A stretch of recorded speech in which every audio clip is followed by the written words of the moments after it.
So what I'll do is I'm going to click on activity 1.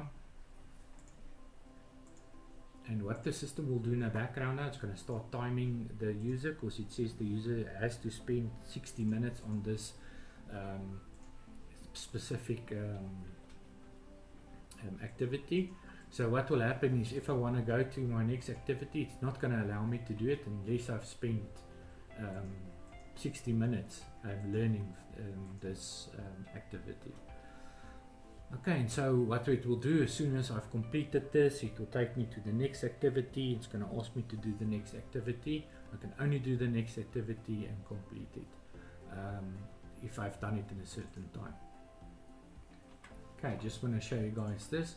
So if I've clicked on, I've completed the session, it's going to tell me you've only used 48 seconds and you must spend 1 hour on this.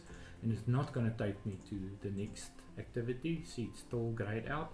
So this user is going to have to spend an hour to move on to the next activity. So what I'm going to do now, I can't sit and wait for the video for an hour to move on. So what I'm going to do is I'm going to move to the admin side of the site where I can skip this and show you how to go to the next module. Okay, I've logged into the system as an administrator, so I just want to show you guys the settings, and I'm going to have to set them, otherwise I'm going to have to sit here for an hour. So if I go into the admin side of the website, I can go to activity completion, and to do the first activity, it says here, the student must view the activity to complete it. That's one of the rules. The student must reach the end of the lesson to complete the activity. And if it was a test, they will have to receive a grade, but the test is only later on. And here it says they must spend at least 1 hour on the first lesson. So what I'm going to do, I'm just going to change that to seconds. Otherwise I won't be able to demo the rest of the website quickly. And I'm just going to say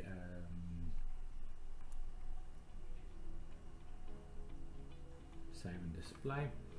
And what I'm going to have to go and do is I'm going to have to go and do it for all the activities for me to move on.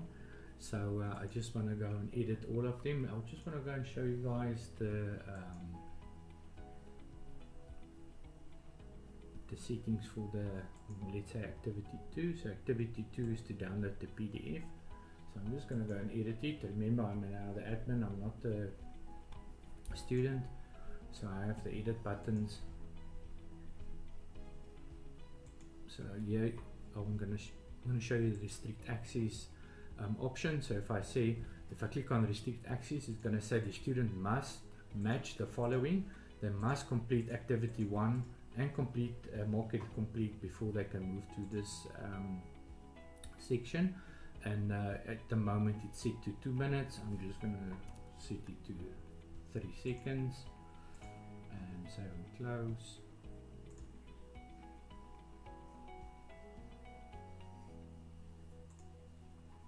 And then the next option is where the student has to watch this video. So as well, I'm just going to do that as well. I'm just going to go and edit the settings.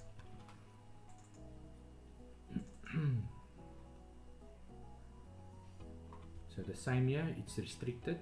So the student must go and complete activity 2 before they can do activity 3. And if I say activity completion, so here it was, it must be set to student must view this activity to complete it. They must read the end of the lesson as well, and I can set it as well. I'm just going to set it to 30 seconds again. So if the video is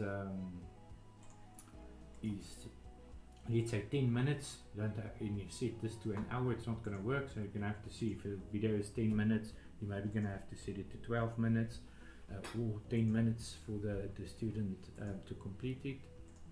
And then I'm just going to save here again. So I'm going to pause the video because I'm going to have to go through the whole course now and go and change my timings and to make sure I'm can demo it as a student. Otherwise, like I said, I'm going to have to wait 15 minutes minutes and 20 minutes and an hour and half an hour to go from one activity to the next one. So when I log in back again, I'm going to be a student.